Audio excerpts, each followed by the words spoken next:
భారతదేశంలో ఒకప్పుడు బహుభర్తృత్వం ఉండేదని విన్నాం. హిమాచల్ ప్రదేశ్ గిరిజన ప్రాంతాల్లో కొన్ని కుటుంబాలు ఇప్పటికీ పాటిస్తున్న ఘటన తాజాగా వెలుగు చూసింది.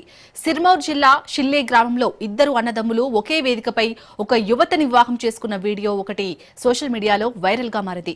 ప్రదీప్ నేగి, కపిల్ నేగి అనే ఇద్దరు సోదరులు సమీపంలోని కున్హద్ గ్రామానికి చెందిన సునీతా చౌహాన్ ను వివాహం చేసుకున్నారు. జూలై 12 నుంచి 14 మధ్య 3 రోజుల పాటు సాగిన వీరి వివాహ తంతును చూడటానికి సమీప గ్రామాల ప్రజలు, ఇరు కుటుంబాల బంధువులు, చుట్టుపక్కల వాళ్ళు హాజరయ్యారు.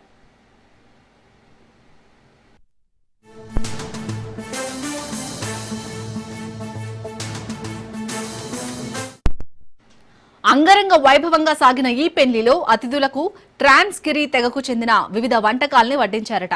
ఈ వివాహం హట్టి తెగలోని బహుభర్తత్వం సంప్రదాయం ప్రకారం నిర్వహించారు. ఈ సంప్రదాయాన్ని జోడీధరన్ ద్రౌపది ప్రథగా అక్కడ పిలుస్తారు.